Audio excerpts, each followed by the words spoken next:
करने का काम कर रही है। इस निगम के तहत सरकार ठेका प्रथा को बढ़ावा देने का काम कर रही है, जिससे हमारे युवा मानसिक, शारीरिक और आर्थिक तौर पर अपने आप को पीड़ित महसूस कर रहे हैं। हाल ही में जो टीजीटी और पीजीटी की भर्तियां की गई हैं, उनमें भी नियमों की सरकार अनदेखी कर रही है। इस नियम के तहत आनन फानन में बिना किसी प्रक्रिया के पालन किए भर्तियां की जा रही हैं। जिन लोगों को भर्ती किया गया है उनको दूर दराज के स्टेशन दिए जाते हैं, जिसके कारण बहुत से युवा जो हैं कम सैलरी और कच्ची नौकरी होने के कारण ज्वाइन भी नहीं कर पा रही है। उनके साथ बहुत जबरदस्त शोषण हो रहा है। बहुत सी नौकरियां में तो पेरेंट्स डिस्ट्रिक्ट जो है, होम डिस्ट्रिक्ट जो है, उसमें पोस्ट खाली होने के बावजूद भी दूसरे जिलों के अंदर उनको नौकरियां दी जा रही हैं, नौकरियों का नाम दिया जा रहा है। ऐसा करके सरकार पक्की नौकरियों के साथ साथ दलित व पिछड़े वर्गों का आरक्षण भी खत्म करने का प्रयास कर रही है। अध्यक्ष जी, आज के दिन करीब 1,80,000 से ज्यादा विभिन्न कैटेगरी के बहुत से विभागों में पद खाली पड़े हुए हैं और सीएमआई आंकड़ों के अनुसार प्रदेश 30.6% की बेरोजगारी दर जो है वो झेल रहा है। यह हरियाणा के लिए एक बहुत ही बड़ा काला धब्बा है।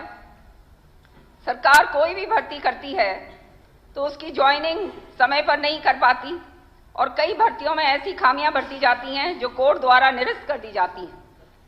आज अध्यक्ष जी, युवा निराश है, हताश है, क्योंकि उनको अपने जीवन यापन के लिए कोई पद दिखाई नहीं दे रहा है। सीईटी भी इसी तरह से इसी मसले के अंदर जो कॉमन एलिजिबिलिटी टेस्ट जो है जो लिया जा रहा है, उससे भी मैं सरकार से अनुरोध करूंगी कि ये हर साल लिया जाए ताकि जो है हमारे बच्चों को उसका फायदा मिल सके। 3 साल की जो अवधि आपने दी है इसके अंदर, वो अवधि जो है वो सही नहीं है, क्योंकि जो बाद में बच्चे आएंगे वो कहाँ जाएंगे। तो इसलिए जो है इसको भी जो है इसके अंदर जो अनियमितताएं हैं उनको भी पूरी तरह से देखा जाए। और खास तौर से अध्यक्ष जी, जो इस रोजगार योजना के अंदर प्राइवेट जो एक्सपीरियंसेस हैं जिनके पास हैं, उनको रोजगार के अंदर जो है रोजगार इसमें नहीं लिया जाता। तो ये भी जो है जिन्होंने प्राइवेट काम कर रखा है उसको भी इनके अंदर लिया जाए। और जो ये कैप करी गई है 30,000 की, इसका मतलब ये है कि जो युवक इसके अंदर नौकरियां जिनको मिलेंगी, वो युवक जो हैं उनको आगे के लिए कोई बढ़ोतरी के कोई साधन नहीं।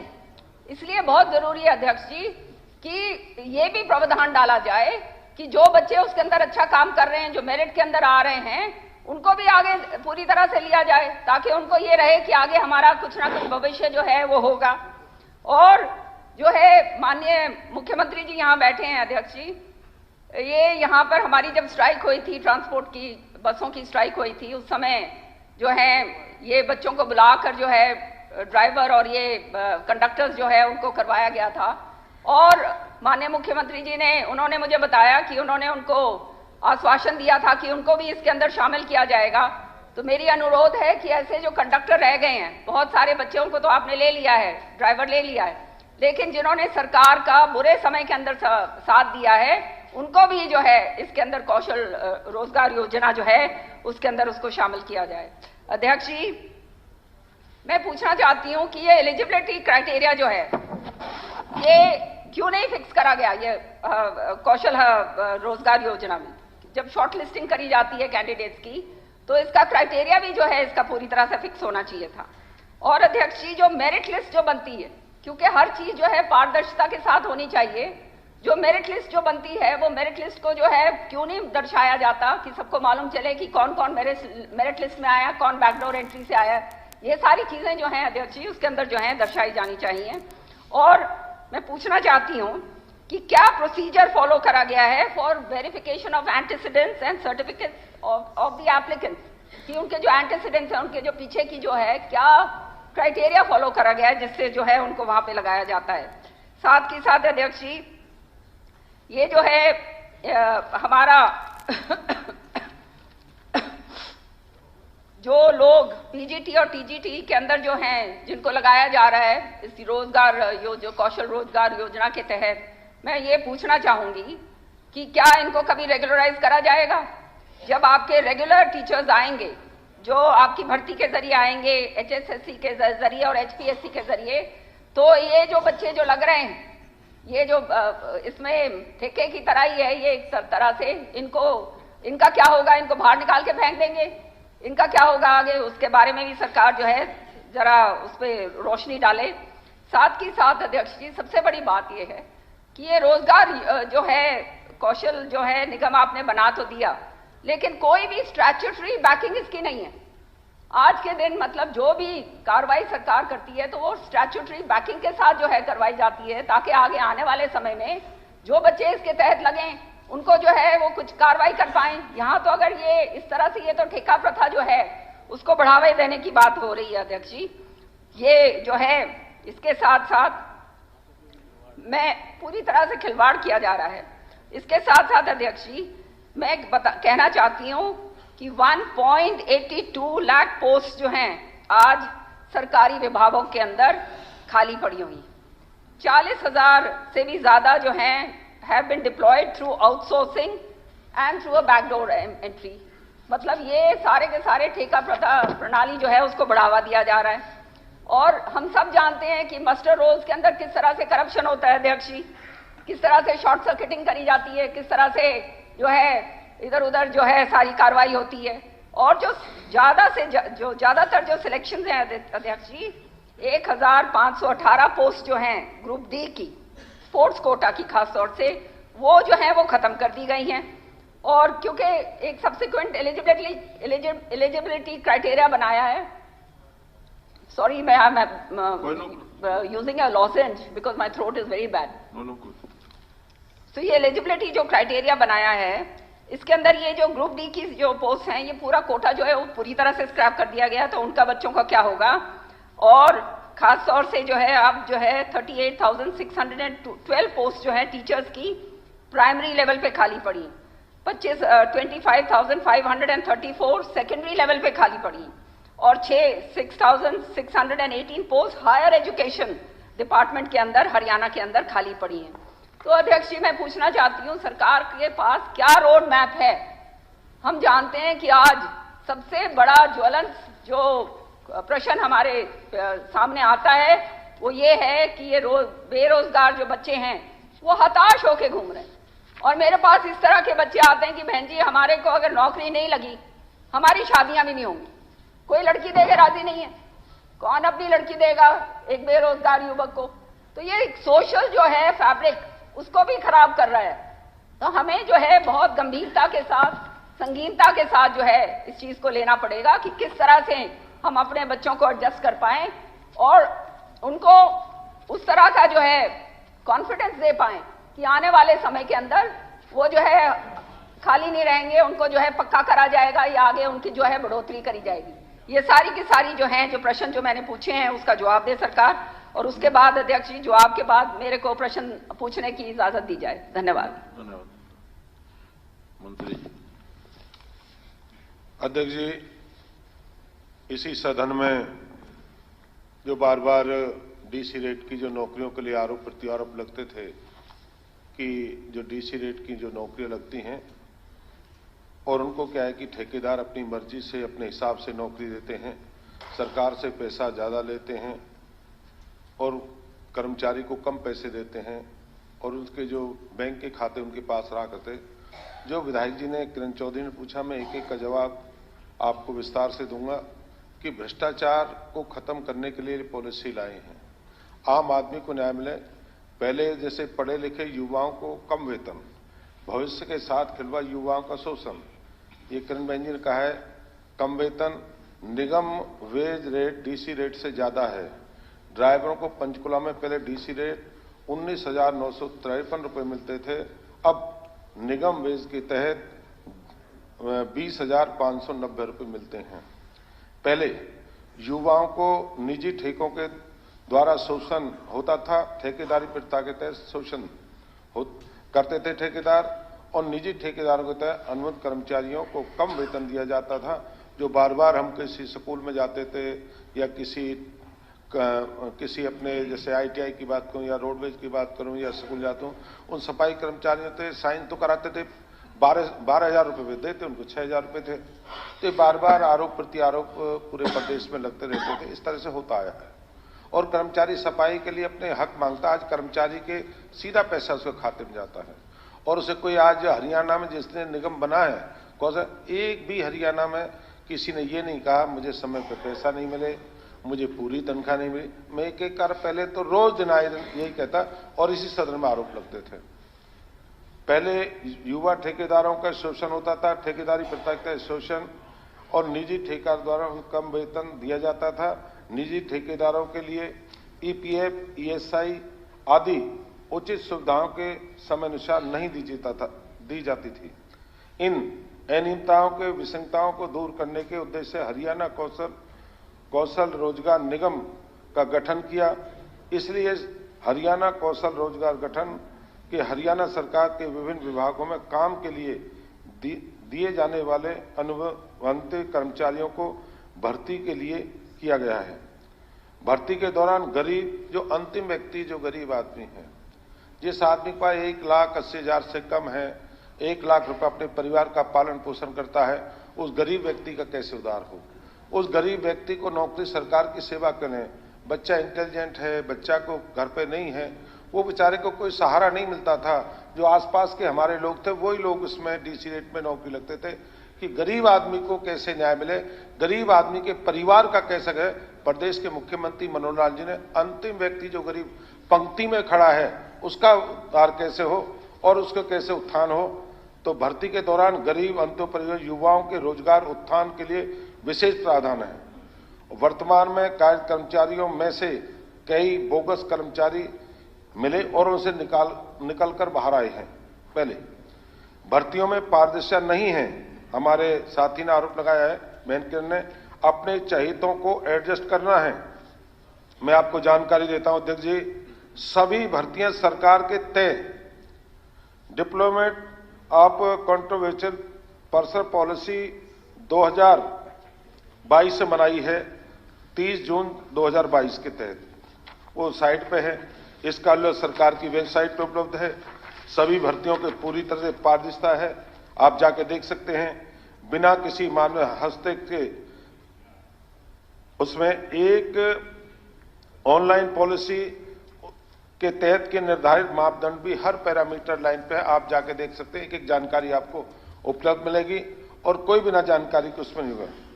एक दूसरा और का है, सरकारी ठेकों को प्रथा बढ़ावा, युवा मानसिक शारीरिक आर्थिक तौर पर पीड़ित करना सरकार पर आरोप लगा। युवाओं को जो निजी ठेकेदार थे जो शोषण करते थे, ESI, PF नहीं मिलना, 12,000 मिलना, 6,000 गोदाम रखना, तय करना, तय बाजारी करते थे, उस भ्रष्टाचार को खत्म करने का काम किया कि जो असली जो कर्मचारी है उसके गोजे में पैसा जाए और उन लोगों को मुक्ति। बेरोजगारों का बेरोजगार जो लोग थे, जिनको बेरोजगारी थी, जिसपे काम नहीं था, जो आदमी रोटी के लिए कपड़े के लिए तरता था, उन बच्चों को एक पॉलिसी प्रदेश के मुख्यमंत्री ने आई कि उससे क्या है कि उनको जो युवाओं का जो शोषण होता था वो खत्म किया। एक आज की एक नई किरण की है कि लोगों को भरोसा और विश्वास हुआ है कि हमें कौशल विकास निगम में नौकरी मिल सकती है और EPF और ESI की आदि सुविधाएं जो जिसको ठेकेदार खा जाता था, जमा ही नहीं करता था और जमा करके उसके खाते में ये ESI और PF दोनों ही उसके खाते में डालने का काम है। एक और आरोप लगाया, आनंद फानन बिना किसी प्रक्रिया के पालन की गई भर्तियां हैं। नौकरियों की जानकारी निगम पोर्टल पे है, कोई भी जानकारी अपलोड है और अब जब भी हम नौकरी समाचारों से पात्र के माध्यम से पूरी जानकारी दे। सभी भर्तियों में सरकार के द्वारा तय diplomat of controversial person policy 2022 का पालन है। युवाओं को भर्ती सरकार द्वारा तय गई नीति के तहत है। ऑनलाइन पोर्टल द्वारा पारदर्शी तरीके से है, उल्लेख हरियाणा सरकार की वेबसाइट पर है।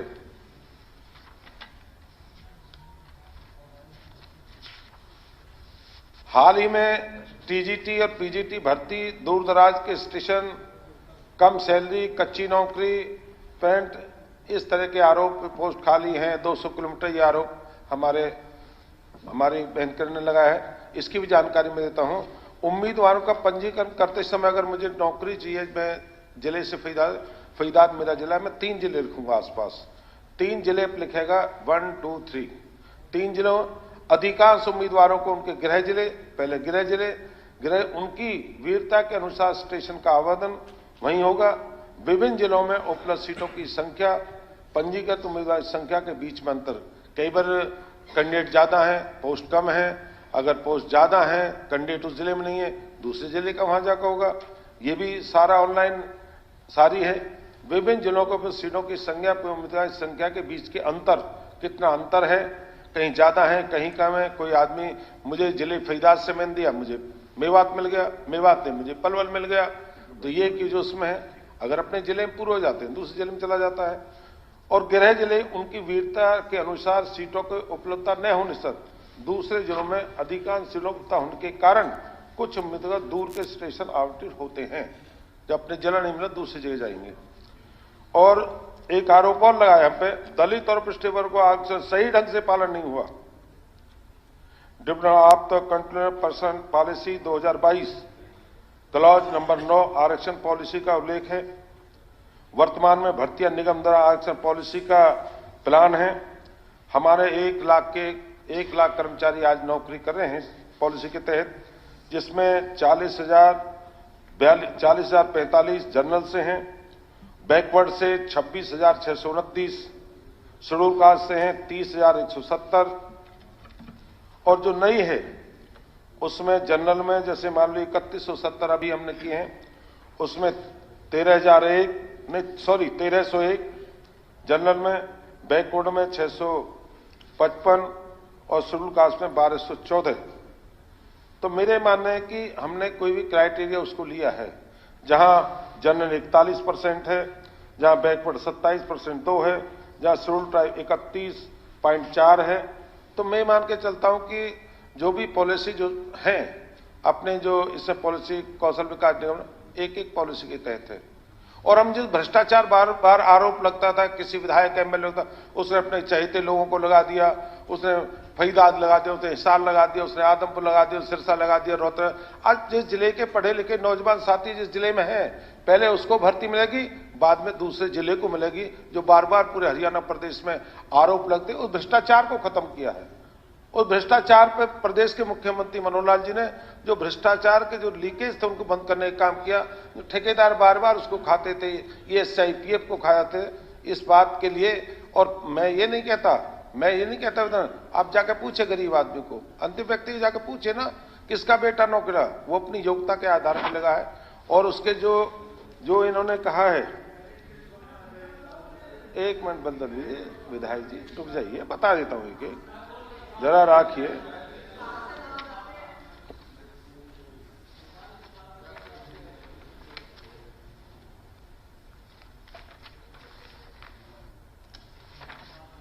और ये कहा कि पारिवारिक आय जो इसमें 150 नंबर का जो दिया है, वो भी जानकारी देता हूं।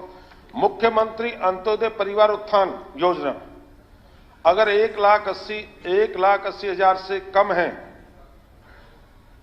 1,80,000 वाले को 40 नंबर मिलेंगे, जो 1 लाख से कम है उसको 50 नंबर मिलेंगे, जो 1,80,000 से 250 रुपए का उसको 30 अंक मिलेंगे, जो 2.5 लाख से 4 लाख है उसको 20 अंक मिलेंगे, जो 4 लाख से जिसकी कमाई 6 लाख तक है उसको 10 अंक मिलेंगे।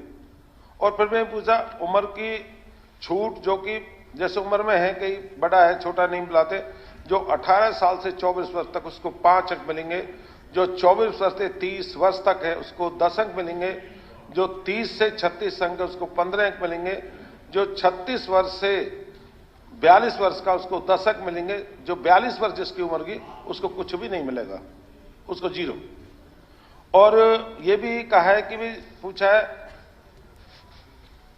अपने जो क्वालिफिकेशन, रीकल क्वालिफिकेशन के बारे में जानकारी मांगी है। 20 अंक तक दिए जाते हैं, जिनमें रीकल और सर्टिफिकेट जो कि NCVT और CCVT के से जैसे कि ITI से किसी को SBSU यूनिवर्सिटी से मांगी, पोस्टों के हिसाब से डिप्लोमा है, डिग्री है, उसके हिसाब से जैसे सोशल इकोनॉमिक के हिसाब से 5 अंक देने का दिए जाएंगे, जिसमें विधवा है, कोई दूसरा बच्चा, उसका पिता 42 साल की उम्र में चला गया, उसको 5 नंबर देने का काम करेंगे। या बच्चा छोटा 12-15 वर्ष की आयु है और पिता का स्वर्गवास हो गया, उसको 5 नंबर देने का सरकार ने काम किया है। जो बच्चा कॉमन टेस्ट में पास कर लेगा उसको 10% छूट दी जाएगी। जो बच्चा उसी जिले का रहने वाला हो, उस जिले में पोस्ट निकलती है, 10 अंक उसके अतिरिक्त रूप में दिए जाते हैं। ये प्रदेश की सरकार की एक कौशल विकास निगम योजना इसलिए बनाई है अध्यक्ष जी, जो भ्रष्टाचार में जो आरोप लगते थे, और मैं तो जिला फरीदाबाद का रहने वाला हूं और मैंने तो भोगा है, मैंने तो देखा है। जिला फरीदाबाद के डीसी रेट का बच्चा नहीं लगा करता था पलवल फरीदाबाद का, हम पे तो बाई ईयर आते थे और बाई ईयर कर नौकरी अपने घर चले जाते थे, ज्वाइन गए। आज इस पॉलिसी से लाभ है, अगर जिस जिले में बच्चा नौकरी लगेगा, अगर उसको वहां बच्चे हैं, मास्टर हैं, 10 नंबर उसको मिलेंगे। पहले उसको फरीदाबाद नहीं मिलेगा तो पलवल मिलेगा, पलवल नहीं मिलेगा गुड़गांव मिलेगा। तो इससे क्या है कि पूरे प्रदेश के बच्चों, नौजवान साथियों को लाभ मिलेगा। ये पॉलिसी प्रदेश के हित में है, लोगों के हित में, नौजवान साथियों के हित में है। तो मेरा ये अध्यक्ष जी जवाब है। बाकी तो मैंने हर चीज को छूने का प्रयास किया है जो मेरी कौशल विकास निगम से है। धन्यवाद जी। अध्यक्ष जी, एक बार सप्लीमेंट्री मेरे को सप्लीमेंट्री का पूछना दो। अध्यक्ष जी, बहुत विस्तार से माननीय मंत्री जी ने इसका जवाब दिया, लेकिन कई चीजें ऐसी हैं जो अभी भी ग्रे एरिया के अंदर हैं, और वो मैं आपसे खास तौर से पूछना चाहूंगी कि जो पीजीटी की जो एडवर्टाइज करी गई थी सरकार से पोस्टें थ्रू एचएसएससी और बाद में विड्रॉ कर ली गई थी, क्योंकि as they had come under the gazetted group B. अब खाली एचपीएससी जो है वो कॉम्पिटेंट था इसको रिक्रूटमेंट्स के लिए। अब इसको इनमें से निकालकर हरियाणा कौशल रोजगार योजना के अंदर इसको डाल दिया गया है। तो इन लोगों का जो है, इसका मतलब ये आगे ये आप इसका रिक्रूटमेंट नहीं करेंगे। दूसरी बात अध्यक्ष जी, ये आपने एलिजिबिलिटी क्राइटेरिया और ये मेरिट की बात बहुत विस्तार से बताई है। ये आप इसको जो है इसको पारदर्शिता अगर है तो पूरी तरह से इसको दर्शाना चाहिए, इसको लगाना चाहिए कि आपके जो है पब्लिक डोमेन के अंदर इनको आप दीजिए ताकि पता चले सबको। अब मैं आपको अपने हल्के की एक बात बताना चाहती हूँ। एक बहुत ही गरीब औरत है, उसका बिल्कुल कुछ भी नहीं है, मैंने सारी जगह फोन कर लिए उसके बारे में। उसका जो है उसको दिया नहीं गया क्योंकि किसी और का जो है वहां से जो है सिफारिश आ गई और वो कर दिया गया।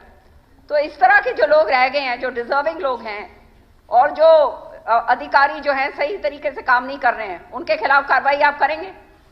दूसरी बात अध्यक्ष जी, ये जो है 1.82 लाख वैकेंसीज हैं वेरियस गवर्नमेंट डिपार्टमेंट में जो अभी हमने भरनी, और ये जो है आपने 4,144 पर्सन जो हैं वो कॉन्ट्रैक्ट पे जो है हमने लगाए हुए हैं as TGT and PGT through Haryana Kaushal Rozgar Nigam. ये वाली की सारी जो हैं, ये पोस्ट जो भरनी चाहिए थी एचपीएससी और एचएसएससी से, ये पोस्ट जो है आप इस निगम के जरिए भर रहे हैं जो एक स्टैट्यूटरी बॉडी भी नहीं है। तो आने वाले समय के अंदर इन बच्चों का गारंटी क्या है? व्हाट इज द क्राइटेरिया कि इनको जो है ये जो रोजगार मिला है वो इस तरह से मिला रहेगा। और फिर अध्यक्ष जी साथ के साथ अध्यक्ष जी, ये जो है इनका जो है जो आपने जो रेगुलर भर्तियां जो आप करेंगे एचएसएससी से और एचपीएससी से, तो ये जो पीजीटी और टीजीटी के जो आपने लोग लगाए हैं, इनका क्या होगा? साथ ही साथ जो औरतें, विमेन हैं, महिलाएं हैं, उनको बहुत परेशानी हो रही है। 22,000 रुपए की नौकरी है, वो अपने होम डिस्ट्रिक्ट के अंदर उनको कम से कम दे दीजिए। एक तो पक्की नौकरी नहीं है, कच्ची नौकरी है, और फिर आप उनको होम डिस्ट्रिक्ट से बाहर भेजते हैं तो उनके बहुत जबरदस्त परेशानी होती है। तो कम से कम विमेन के लिए तो जो है ये क्राइटेरिया जो है इसको जो है आपको थोड़ा सा जो है वो करना पड़ेगा। साथ ही साथ अध्यक्ष जी, ये मैंने एक प्रश्न पूछा था कि हमारे जो हैं, जो इसमें एलिजिबिलिटी क्राइटेरिया है, जो प्राइवेट एक्सपीरियंस वाले हैं, अब बहुत सारे ऐसे बच्चे हैं जिन्होंने सरकारी काम के अंदर काम नहीं करा है, कोई डीसी रेट पे नहीं लगे, कोई और नहीं लगे, लेकिन जो है उनका एक्सपीरियंस और बहुत है और सरकार की के उसके अंदर जो है वो नौकरी करना चाहते हैं, ये रोजगार योजना निगम के तहत ये आना चाहते हैं जहां पे उनको 30,000 रुपए मिलेंगे। तो ये जो है प्राइवेट जो एक्सपीरियंस है ये भी आप इसके अंदर आप ले रहे हो, या जो प्राइवेट एक्सपीरियंस वाले बाहर के लोग हैं उनको नहीं लिया जाएगा, ये बहुत जरूरी है अध्यक्ष जी।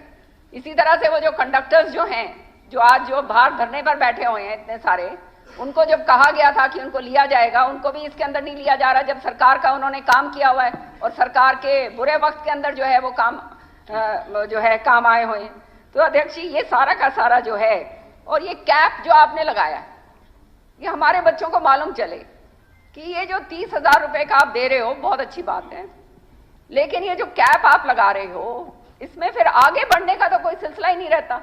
जो इसके अंदर आ गया बेचारा वो तो सारी उम्र भर तक जो है बुढ़ापे तक जो है सफेद बाल हो जाएंगे, दांत टूटने लगेंगे, सारा वो होगा तो पढ़ाई लिखाई जो करी है नहीं करी है जो भी है वो 30,000 तक अटक के रह जाएगा। तो इसका भी कोई प्रावधान आप कीजिए, और ये सारा का सारा काम केवल जो है आप अगर ये मापदंड बनाएंगे, रूल्स रेगुलेशंस बनाएंगे, स्टैट्यूटरी बॉडी के तहत ही हो सकते हैं। So I think you should also explore this idea of forming this as a statutory body so that nobody is taken for a ride. This is very important. तो ये सारी की सारी बातें जो हैं इनके ऊपर जो है आप मुझे इसका जवाब दीजिए अध्यक्ष जी। मैं माननीय मंत्री जी से अध्यक्ष मांगती हूँ। इकट्ठा देंगे या ये बीच बीच देंगे? श्री बलराज कुंडू जी। नहीं, ये जो मैंने आपसे पूछा है ये इसके जवाब नहीं आए, आप बाद में दीजिए। ये देंगे, इकट्ठा देंगे। उन्हें बोल रहे ठीक है। हाँ बलराज कुंडू जी। धन्यवाद अध्यक्ष महोदय। ये आज सदन के पटल पर जो ये ध्यानाकर्षण प्रस्ताव आया है, ये बहुत ही महत्वपूर्ण इशू है और आज प्रदेश के अंदर युवा हताश और निराश है।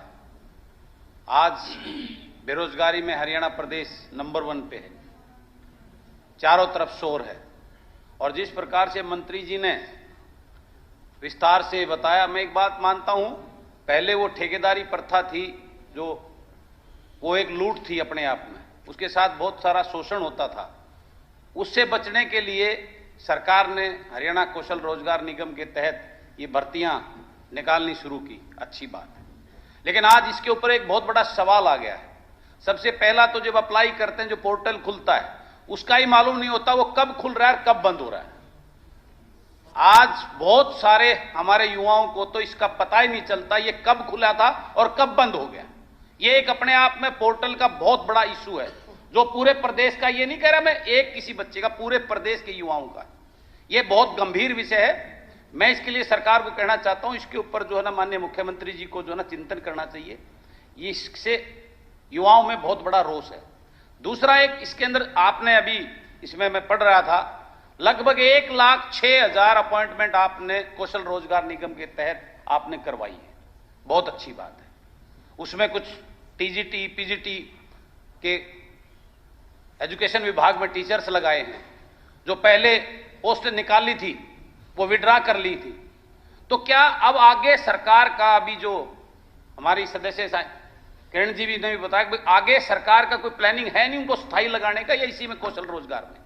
और आज ये अभी मंत्री जी ने बताया कि ये जो बच्चे लगाते हैं, मैं ऐसे आपको हजारों एग्जाम्पल दे सकता हूं जो बिल्कुल गरीबी रेखा में, माननीय मुख्यमंत्री जी ये बहुत इंपॉर्टेंट है, जो बिल्कुल गरीब के बच्चे एमए किए हुए हैं, बीटेक बच्चे।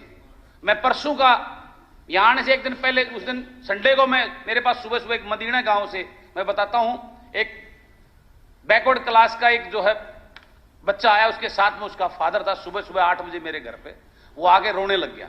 उसके बच्चे ने बीटेक कर रखी है सिविल इंजीनियरिंग से, और वो मेरे पास कौशल रोजगार निगम का मेरे पास है, मैं मुख्यमंत्री जी आपको भी दूंगा।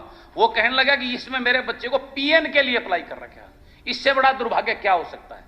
मैं उस बच्चे की तरफ देखता रहा, मैंने कहा तू सिविल इंजीनियर होकर पीएन लगना चाहता है कौशल रोजगार निगम से, तू अपने आप को डेली तेरी डेथ होगी वहां पे, वो तेरा अंतरात्मा तेरे को मरेगी। मैंने उसको उसी टाइम मैंने अपनी कंपनी में लगाकर उसको 20,000 की नौकरी देकर उसको वहां भेजा। मैं कहा तू इससे अच्छा तो पढ़ा के कहीं भी, लेकिन अगर तू पीएन बीटेक करके अगर पीएन लिया तो ये इसका मैसेज समाज के अंदर, युवाओं के अंदर बहुत बुरा जाने वाला है।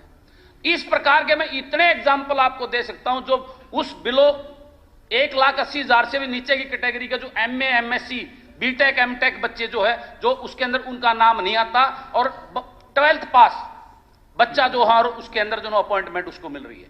तो कौन सी पारदर्शिता है? ये मैं जरा, ये गंभीर विषय है मुख्यमंत्री जी, आप इसको देखिए, ये बहुत बड़ा गंभीर विषय है। और उसके बाद एक बहुत बड़ी बात है, किसी को 6 महीने बाद हटा दिया जाता है बगैर कारण बताए, बगैर नोटिस दिए हुए, किसी को 8 महीने बाद, किसी को 1 साल के बाद में, कोई कारण नहीं है, उनको जो है वो सेटिस्फाई नहीं होते अधिकारी या व्हाट एवर जो भी रीजन रहता है, उनको घर भेज दिया अचानक। बच्चा सुबह जाता है, वहां से उसको मिलता है आज की छुट्टी, आज आप नहीं, दूसरा लगाएं। ये बहुत बड़ा रीजन है।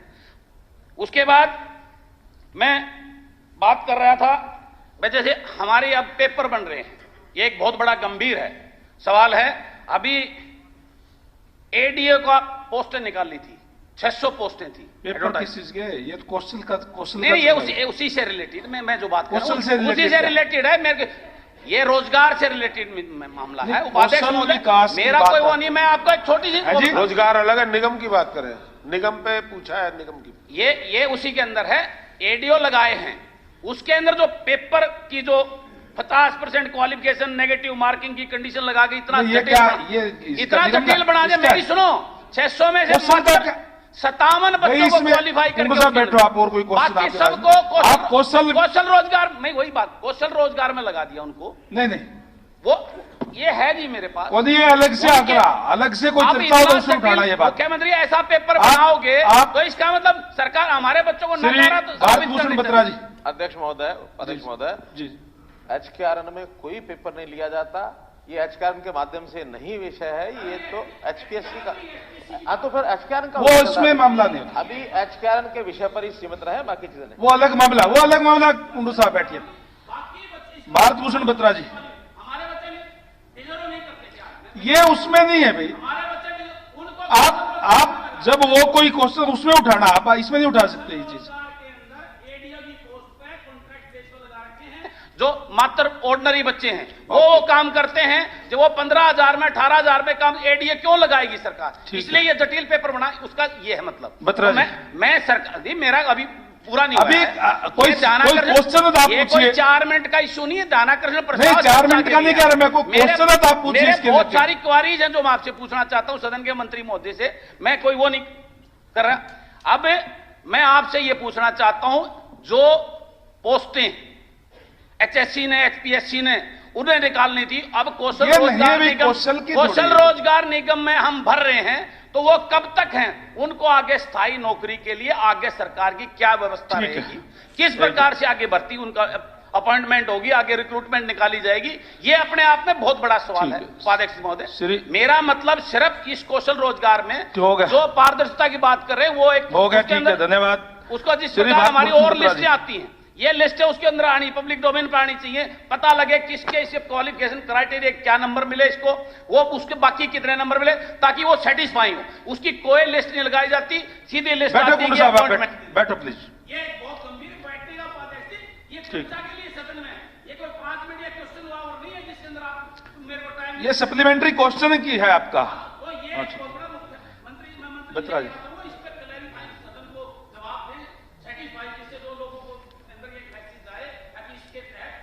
बोलो बत्रा जी, आपका उनका माइक बंद, आप बोलिए। बैठे हो कुंडू साहब, आप बैठिए, आपकी होगी बात, हो गया तो होगा। ऑनरेबल स्पीकर सर, सबसे पहले तो what was the need to form this निगम by the government? What was the necessity? Why it has been made a limited company by the government to make such like recruitments? Secondly, had this been with the government bodies, only government bodies, the matter would have been different. कम से कम सरकार के अधिकारी को ये power सारी देते, सब कुछ एक विधि के साथ से वो काम करते, सब कुछ करते, तो तब भी इस बात के लिए संतोष होता कि अधिकारी ठीक काम करके सब कुछ ठीक करेंगे। आपने इंटेंडिंग ऑर्गेनाइजेशन जो साथ में जिसको आपने टेंडर देना है, इस रिक्रूटमेंट का सब कुछ है, उसमें प्राइवेट प्लेयर्स भी बीच में आपने डाल दिए।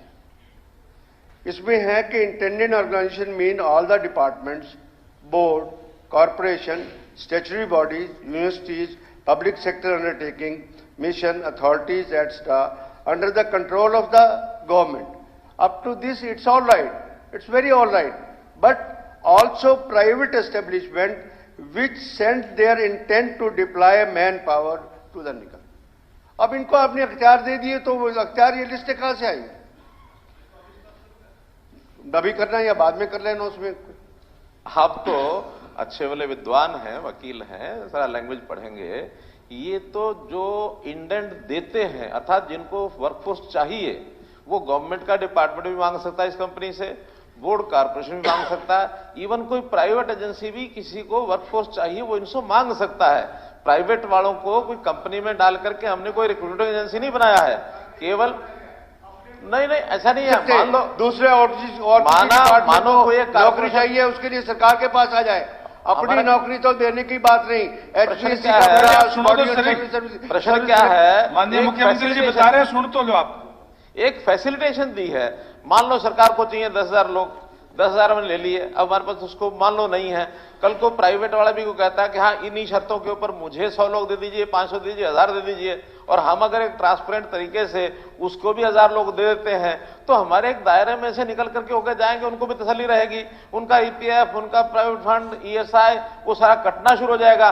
आज जो चीज प्राइवेट यानी ठेकेदारों के माध्यम से सारी चीजें चल रही थी, जिसका सरकार भी उपयोग करती थी, बोर्ड कॉर्पोरेशन उपयोग करते थे, यूनिवर्सिटी उपयोग करती थी, और प्राइवेट जो एंटरप्रेन्योर है, कोई फैक्ट्री वाला है, कोई कंपनी वाला है, वो भी वहीं से लेता था प्राइवेट वाले से। हमने एक सरकारी प्लेटफॉर्म दे दिया सबको।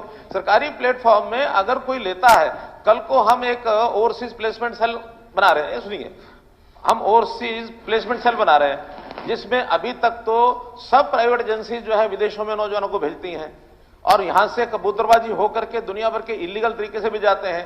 कितने ही केस बने हुए हैं। आज मान लो हम अगर सरकारी प्लेटफॉर्म दे देंगे जनता को कि भाई इसके माध्यम से आप जाओ, विदेश में नौकरी मिलती है, तो हम आपको फैसिलिटेट करते हैं, हम क्या गुनाह कर रहे हैं? हम एक एक्स्ट्रा प्लेटफॉर्म दे रहे हैं लोगों को, जनता को।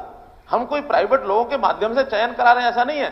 कंपनी जो है, उस कंपनी में सारे जो गवर्नमेंट के अधिकारी हैं वही हैं, केवल प्राइवेट को फैसिलिटेशन दी है, भाई आपको भी आदमी चाहिए। हमारे पास लिस्ट है, हमारे पास लोगों ने अप्लाई किया है, सरकार को भी, बाहर भी, जहां जरूरत है, नॉर्म्स वही रहेंगे जो उस कंपनी के हैं। डिसेबल्स को क्या रिजर्वेशन इसमें दी जा रही है? गीता जी वो बत्रा जी बोल रहे हैं।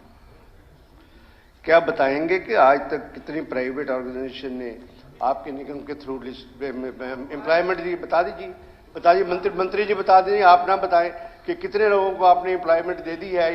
ये चलो। सेकेंडली कि इस मेरिट लिस्ट को कौन डिसाइड करता है? जो है मैंने परफॉर्मा जो बनाया है, सारा कुछ मैंने है, इस मेरिट लिस्ट को कौन डिसाइड करता है? उसके बाद ये था कि खानपुर भगत फूल सिंह मेडिकल कॉलेज के अंदर 32 एम्प्लॉइज वहां पर ऑलरेडी वहां पर वर्क कर रहे थे, और वहां पर आप प्राइवेट प्लेयर्स की बात की, वहां पर एक ठेकेदार ने निगम को लिस्ट दी और उनको अप्लाई कर दिया। आप कहते कि प्राइवेट प्लेयर्स नहीं है, आप कहते कि प्राइवेट प्लेयर्स का नाम ही नहीं है। अगर प्राइवेट प्लेयर्स का नाम नहीं है, या जिनको आप एम्प्लॉय करने के लिए जो मेरिट आपके पास नाम रिकमेंड करते हैं, तो बिल्कुल ठीक है। फिर प्राइवेट प्लेयर ने ये लिस्ट कैसे दे दी और निगम ने उनको अपॉइंटमेंट लेटर दे दी और उनको हटा दिया।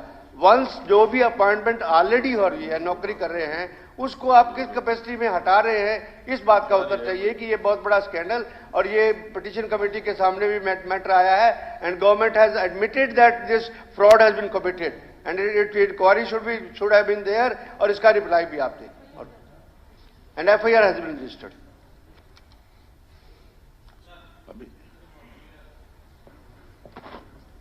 ये चर्चा हुई काफी, और मंत्री जी ने भी काफी लंबा चौड़ा जवाब दिया, और उन्होंने कहा मेरिट पे हम लेते हैं। जो एलिजिबिलिटी का क्राइटेरिया, उसको तो मेरिट बता रहे हो आप, उसमें नंबर दे रहे हो, भी इतनी आमदनी से कम होना चाहिए, इतनी आमदनी इतनी होगी तो इतने नंबर मिलेंगे। ये एलिजिबिलिटी का क्राइटेरिया है, मेरिट नहीं है। और कौन तय करता है कि किसकी कितनी आमदनी है? परिवार पहचान पत्र से करते हो आप। परिवार पहचान पत्र कौन तय कर रहा है?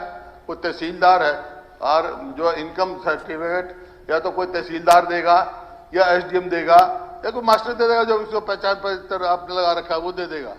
उसको क्या मालूम है कि कितना पहचान पत्र है और मेरिट की सिवाय कोई क्राइटेरिया क्या है, उसका क्राइटेरिया क्या है और क्या प्रक्रिया है।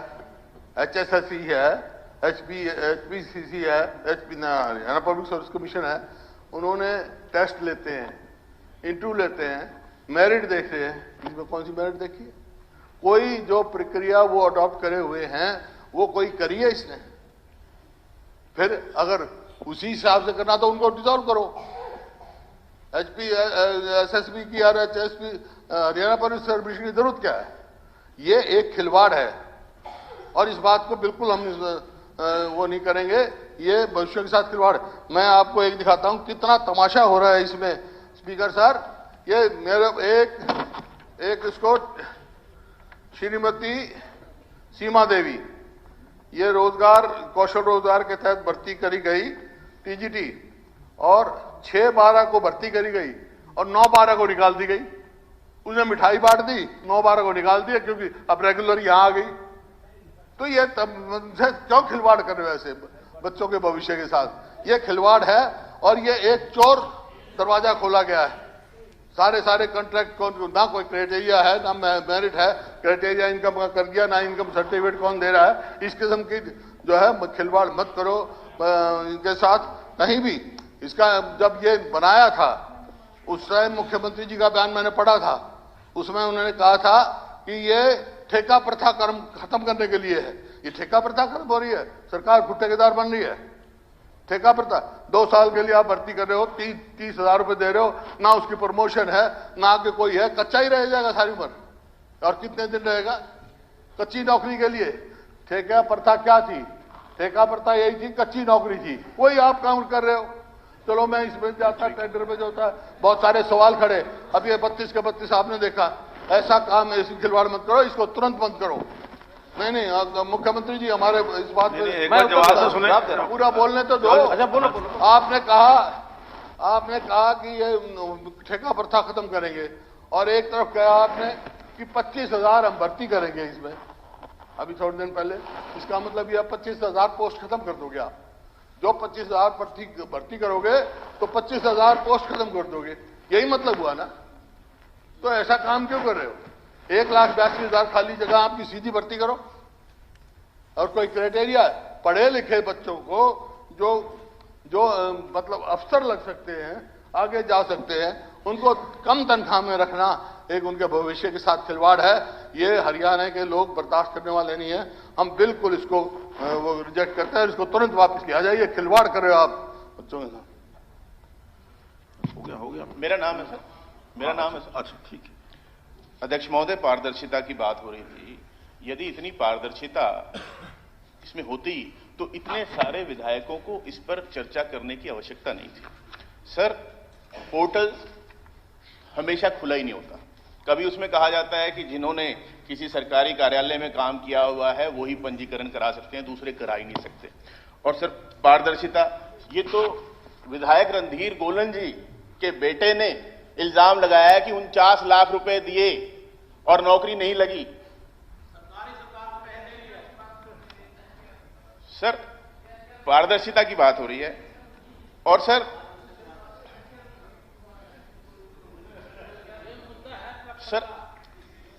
जवाब पे बताया गया कि HPSC और HSCC से भी अलग से भर्ती हो रही है। सर, अगर भर्ती हो रही है तो इतनी पोस्टें खाली क्यों हैं? और कितने स्पीकर सर, जिन्होंने पंजीकरण कराया और उन्हें नौकरी नहीं मिली, क्या उन्हें बेरोजगारी भत्ता मिल रहा है? लाखों लोग ऐसे हैं, पहले तो वो पंजीकरण नहीं करा पा रहे। जो पंजीकरण करा लेते हैं और नौकरी नहीं मिल रही, क्या उन्हें आप बेरोजगारी भत्ता दे रहे हैं?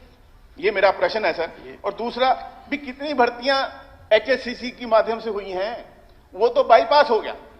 पक्की नौकरी नहीं है। जो आदमी, जैसे अभी हुड्डा साहब ने भी कहा कि 6 दिन बाद निकाल दिया, किसी को 2 महीने बाद निकाल दिया, किसी को 6 महीने बाद निकाल दिया, उनका भविष्य क्या है? तो शोषण तो युवाओं का सर हो रहा है, यहां पे शोषण तो है। कहां जाएंगे वो? तो जो भर्ती HSSC HPSC के माध्यम से होनी चाहिए वो कौशल रोजगार के माध्यम से ना किया जाए, और इसके अंदर जो बताया गया कि पारदर्शिता नहीं है, उस पारदर्शिता को बढ़ाया जाए। थैंक यू, धन्यवाद धन्यवाद। मूलचंद जी रिप्लाई जी। नहीं हो गया, बस हो गया। आपने बहस का विषय नहीं है। मूलचंद जी बैठो। नहीं है जी। अध्यक्ष जी उत्तर मैं दे रहा हूं इसका। एक मिनट उत्तर में दे रहा हूं। आप कुन्नू जी बैठ जाइए, आपका समय हो चुका। नहीं आफ्ताब जी बोलिए।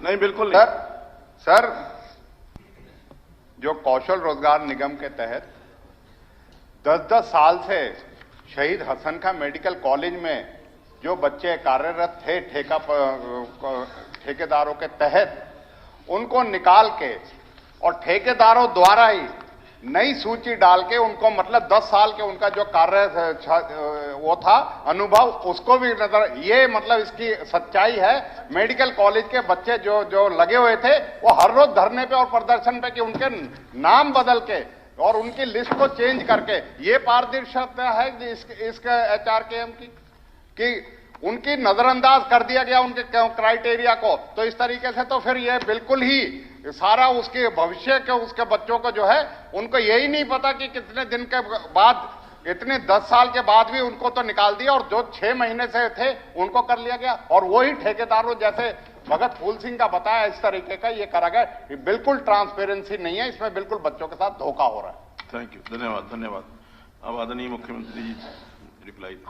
अध्यक्ष महोदय, पहला विषय तो ये है कि आज के जितने भी ध्यानाकर्षण प्रस्ताव हैं ये केवल HKRN को लेकर के ही हैं, ना कोई HPSC को लेकर के हैं, ना कोई स्टाफ सिलेक्शन कमीशन को लेकर के हैं, ना बेरोजगारी को लेकर के हैं। थोड़ा सीमित रखेंगे तो उसमें थोड़ा सबकी संतुष्टि भी होगी, जो प्रश्न चाहिए। एक मिनट,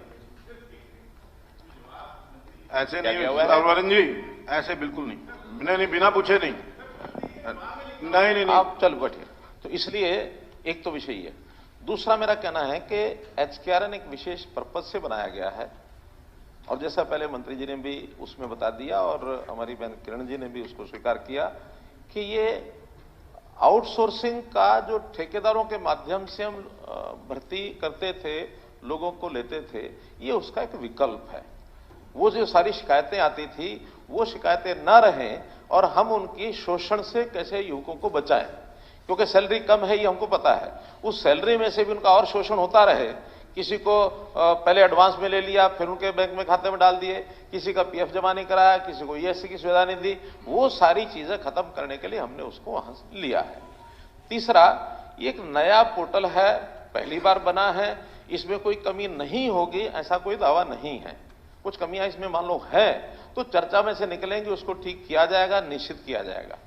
चौथी बात, इसमें भर्तियां अभी मात्र 4-5 हजार ही हुई है। बाकी तो जो पिछले ठेकेदारी पर चल रहे थे लोग, उनको इसमें पोर्ट किया गया है ताकि वहां की सूची से निकाल करके इसमें डाल दिया जाए। जो कठिनाइयां उनको वहां आ रही हैं वो यहां बंद हो जाए, और उनकी सहमति से ये सब कर रहे हैं, बिना सहमति के नहीं कर रहे। बल्कि एक जांच का विषय हम जांच करेंगे कि जो पहले भर्तियां आउटसोर्सिंग हो रही थी उसका ना तो कहीं हमारे HR डिपार्टमेंट में HKRS में कोई रिकॉर्ड होता है, ना उसकी तनख्वाहें हमारे सिस्टम में से DD उसमें से जाती हैं। वो तो ठेकेदारों के माध्यम से उनको पैसा इकट्ठा जाता है, वो आगे दे देते हैं, नाम की लिस्ट देते हैं। हजारों लोग अभी भी बकाया हैं जिनके नाम पोर्ट भी नहीं कर रहे वो, और वो मिल भी नहीं रहे, कोई शिकायत भी नहीं है। तो कहीं ना कहीं हो सकता है नीचे कोई गड़बड़ ठेकेदारों के लेवल पर रही होगी कि नाम कितने ही दे दिए, लगाए कितने, और उसमें फिजिकली लोग हैं कि नहीं हैं, ये भी एक हमको ध्यान में आ रहा है। लेकिन जांच का विषय भी करके बताएंगे, और मैं कोशिश करूंगा कि अगले सत्र में ये सारा डाटा भी आपको बता सके। एक बहुत बड़ा ऐसा जो गलत दिशा में एक विषय चला हुआ था, उसको ठीक करने के लिए सब कर रहे हैं। स्पष्ट इसमें है कि ये पक्की नौकरी नहीं है, ये आउटसोर्सिंग की नौकरी है, कच्ची नौकरी है, 1 साल के लिए प्रारंभ में होती है। हर साल 1-1 साल के लिए ही अगर जरूरत होगी तो एक्सटेंड किया जाएगा। इनकी जगह पर अगर पक्की नौकरियों को लोग आएंगे ताकि बच्चों की शिक्षा वो यानी प्रभावित ना हो, या कोई और किसी डिपार्टमेंट का काम है वो जल्दी से हो जाए, प्रभावित ना हो। PN भी होंगे, ड्राइवर भी होंगे, कहीं टेम्परेरी मानो इंजीनियरिंग के लोग भी होंगे, कहीं क्लर्क भी होंगे। तो ऐसे सब पोस्टों के लिए जितनी रिक्वायरमेंट थी वो सब इसमें की जाएगी। अभी तो मोटे रूप से 2 बड़े ग्रुप अध्यापकों के किए थे और उसमें एक कठिनाई आई थी। क्या? पहले तो एचटेट की कंडीशन लिख के नहीं दी थी, बाद में डिपार्टमेंट ने कहा कि इसमें तो एचटेट होना चाहिए था। हमने उसमें बिना एचटेट के भी कुछ उनको मार्क्स दे करके उनके जो उनकी क्वालिफिकेशन थी, यानी जो ओरिजिनल क्वालिफिकेशन थी उसके मार्क्स उतने ही 20 नंबर एचटेट का है तो 20 नंबर उसमें डिस्ट्रीब्यूट करके, ताकि किसी तरीके से लेकर के टेम्परेरी है, पढ़ाना है बच्चों को, बाद में जैसे पक्के आएंगे उनको अलग करेंगे। फिर सेकेंड टाइम में एचटेट ले लिया, लेकिन बाद में ये एचकेएन के लोगों ने कहा कि वो तो एचटेट डिपार्टमेंट के हिसाब से होता, हर एक डिपार्टमेंट का अलग एचटेट का पेपर होता है। ऐसी जानकारी मेरे लिए भी पहली बार है। उसके कारण से कुछ बच्चों को ऑफर लेटर देने के बाद भी उनके अपॉइंटमेंट लेटर नहीं जा सके। जैसे 9 तारीख और 12 तारीख की जो बात बता रहे हैं उसमें से ऐसे कुछ हैं, तो 600-700 लोगों का अपॉइंटमेंट लेटर नहीं गया है। 2000 सिलेक्ट हुए थे, 1400 के लगभग ज्वाइन हुए, 600 लोग अब इसमें रह गए। आगे उनकी जैसी आवश्यकता होगी, उनकी मेरिट के हिसाब से जो फाइनल मेरिट है उसको सिलेक्शन में फिर आ जाएंगे तो फिर लगेंगे। तीसरा, कोई एग्जाम नहीं है इसमें, मेरिट एग्जाम से तो नापी जा सकती है। या तो क्राइटेरिया क्या है, प्राथमिकता क्या है, बोर्ड ऑफ डायरेक्टर्स उनके सामने विषय रखा जाता है, वहां वो क्राइटेरिया प्रायोरिटी तय करते हैं। क्राइटेरिया में क्वालिफिकेशन तो अनिवार्य है ही है जो मांगते हैं। दूसरा क्राइटेरिया, एक तो जितना लोकलाइज्ड हो सके उतना लोगों को लेना चाहिए।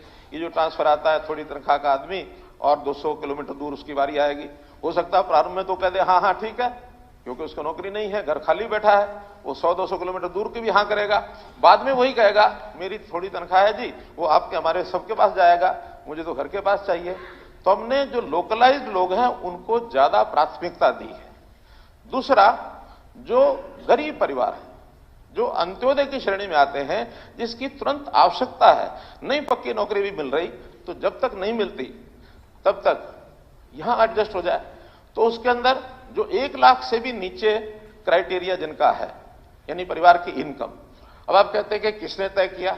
देखिए, परिवार पहचान पत्र में बहुत पारदर्शी तरीके से हमने 70 लाख परिवारों का रजिस्ट्रेशन किया है, और 70 लाख परिवारों में जिनकी गरीबी रेखा से नीचे, वो भी हरियाणा में ही तय की है पहली बार। जो अभी तक 1,20,000 रुपए वार्षिक थी, 10,000 रुपए प्रति महीना, हमने उसको बढ़ा करके 15,000 रख दिया, ताकि और थोड़ा लेवल यानी गरीबी रेखा का ऊपर हो जाएगा तो ज्यादा लोग इसमें समाहित होंगे। और ये परिवार अब लगभग 30 लाख के आसपास है। जो हमने कल भी परिवार पहचान पत्र के माध्यम से जो राशन कार्ड की बात कही है या और जो क्राइटेरिया कहा है, ये 30 लाख परिवार है। 30 लाख परिवारों में उस योग्यता का कोई व्यक्ति मिलता है। और आयु भी ये जो 30 और 35 साल के आसपास का है, इसको प्रायोरिटी दो, क्योंकि इससे बड़ी आयु का व्यक्ति भी वो कहीं ना कहीं एडजस्ट हो चुका है।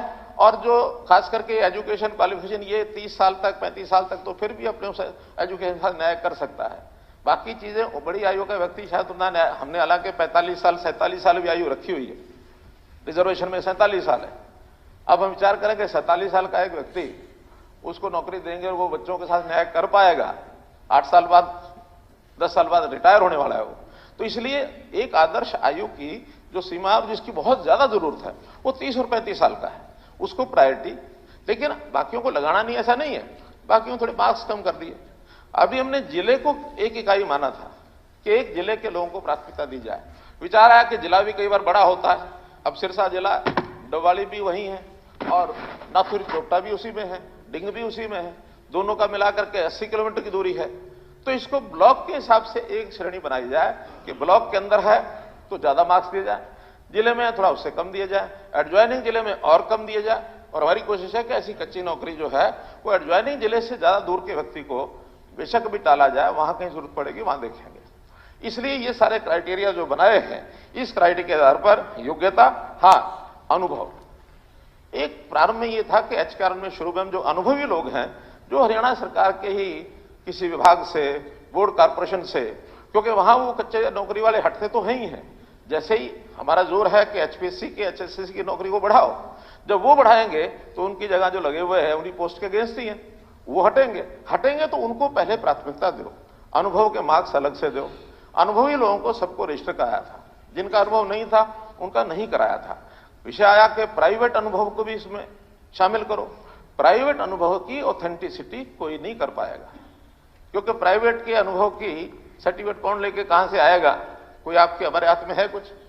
किसी भी फैक्ट्री से, किसी भी कंपनी से प्राइवेट का सर्टिफिकेट बना के लाएगा और फिर वो बाद में कहेंगे कि ये सब तालमेल हो गया, खेल हो गया।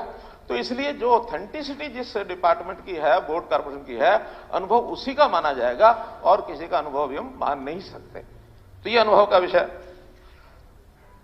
फिर इसमें कल क्या होगा?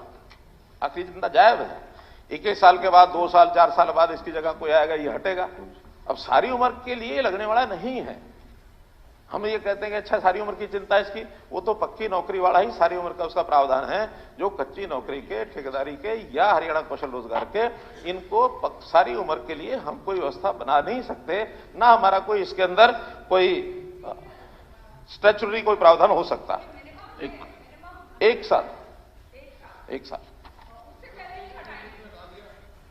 मैंने बताया, वो 3 दिन का मैंने बताया, वो योग्यता के अंदर गड़बड़ हुई है। उसमें 600-700 लोग बचे हैं जिनकी योग्यता पूरी नहीं थी, लेकिन उनको ऑफर लेटर चला गया, अपॉइंटमेंट लेटर नहीं दिया। केवल 12 तारीख को, जो आप बता रहे 9 तारीख को ऑफर लेटर गया होगा। ऑफर लेटर देखो, मैं मेरे पास क्या लिखा उसमें? अपॉइंटमेंट लेटर दिया है। पंचकुला के आदेश क्रमांक 6/12/2022 को पीजीटी 2 दिनांक 7/12/22 के अनुसार श्रीमती वाणिज्य प्रवक्ता रेगुलर नियुक्ति होने के कारण उन्होंने 9/12 को पूर्व ज्वाइन किया। जो 6/12 को ऑर्डर दिया था, इसने ज्वाइन किया था। अतः आप अपने दिनांक 9/12 को पूरी दोपहर कार्यभार से मुक्त किया जाता है। चलिए, 6 को ज्वाइन किया और मुक्त किया है, तो इसको अपॉइंटमेंट लेटर तो नहीं है ना जी? अपॉइंटमेंट लेटर नहीं है, ये तो लिविंग का है। अपॉइंटमेंट लेटर के अंदर क्या लिखा? ऐसा वो ऑफर लेटर है। स्पीकर साहब, ज्वाइन किया जब भी तो मुक्त किया है। मैं क्या कह रहा हूँ, अपॉइंटमेंट बगैर अपॉइंटमेंट ज्वाइन कर लिया। ऐसा मैंने पहले 1 तारीख को ज्वाइन किया, 9 को मुक्त कर दिया। अध्यक्ष जी, वो तो माना अध्यक्ष जी, मैंने पहले कह दिया है, कुछ गलतियां अगर हुई हैं उनको ठीक करेंगे। ऐसे जो केसेस हम देख लेंगे कि एक बार ज्वाइनिंग हुई है तो उनको वापस जो भी उनकी योग्यता होगी, आखिर हर योग्यता के लोगों की डिमांड तो आएगी। अभी इसके बाद जो और विभागों की डिमांड्स हैं, क्योंकि ये अध्यापकों का ही पहले 2 चरणों में अभी किया है, उसमें कठिनाइयां ध्यान में आई हैं। अब नए सिरे से जो कठिनाइयां उसमें आई उनको दूर करके मैं स्वयं, जो हमारे इस काम को देख रहे हैं, मेरे साथ डिप्टी प्रिंसिपल सेक्रेटरी अपना पांडुरंग, KM पांडुरंग, इस सारे विषय को देखते हैं। मैं उनको कहूंगा कि इन कठिनाइयों को दूर करके आगे इसको ठीक करेंगे। लेकिन मैंने बताया कि ये सारी हमारी बिल्कुल क्लियर कट है, और कहीं भी किसी की तरफदारी करके और कोई पर्ची देके लगता है, ऐसा मैं गारंटी से इसलिए कह सकता हूं कि सारे सिस्टम को समझ करके मैं क्या कर रहा हूं के मामले में FIR दर्ज हुई है। HKRN का FIR दर्ज हुई है। HKRN का, हाँ, इसीलिए कानपुर के मेडिकल कॉलेज में। तो ये कितने होंगे? नहीं, मैं पकड़ा जाए वो पकड़ा जाए भाई, जो कोई काम था आपका तो कोई हुई नहीं। नहीं, ऐसा नहीं है। अभी हमारे उसमें नोटिस में नहीं है। FIR HKRN के कारण से हुई है, तो इसके जानकारी में लेकर के उसके ऊपर कार्रवाई करेंगे। अरे भाई, अभी नहीं पता तो बता देना, कार्रवाई करेंगे। मैं कह रहा हूं, अगर कहीं इस प्रकार का जानबूझ के किसी ने अपने नाम उसमें घुसेड़ दिए तो उसकी कार्रवाई करेंगे। मैं इसलिए कह रहा हूं कि अध्यापकों के दोनों बार जो 2074 और 2049, इन लोगों की जब उसके अंदर अवसर इनको जिनको देना था, उसका क्राइटेरिया समझ करके मैंने स्वयं बटन दबाया, और स्वयं बटन दबाने के बाद दोनों बार 10-10 लोगों से मैंने फोन भी किए। एक ने कहा जी नहीं, अभी तो कोई समाचार नहीं। मैंने कहा फोन बंद करो, अपना फोन में देखो उठा के, तुम्हारे पास कोई मैसेज आया है? 5 मिनट बाद फोन आया, हाँ जी मैसेज आया है। तो इसलिए उनको हाथों हाथ बटन दबाते हैं, हाथों हाथ उनको मैसेज ये पहुंचता कि आप फला जगह जाकर के, हाँ, आपको अपना वो डालना पड़ता, उनको अपना नंबर डालना पड़ता, फिर उनको स्कूल का स्थान पता लगता कि इस स्कूल में आप 15 दिन के अंदर जाके ज्वाइन करें। 15 दिन में ज्वाइन नहीं करता, फिर उनको मैसेज आता आपका नाम इसमें से खत्म काट दिया। क्योंकि ये लंबा समय का मामला नहीं है, हमने और भी नए लोगों को उसमें लगाना है।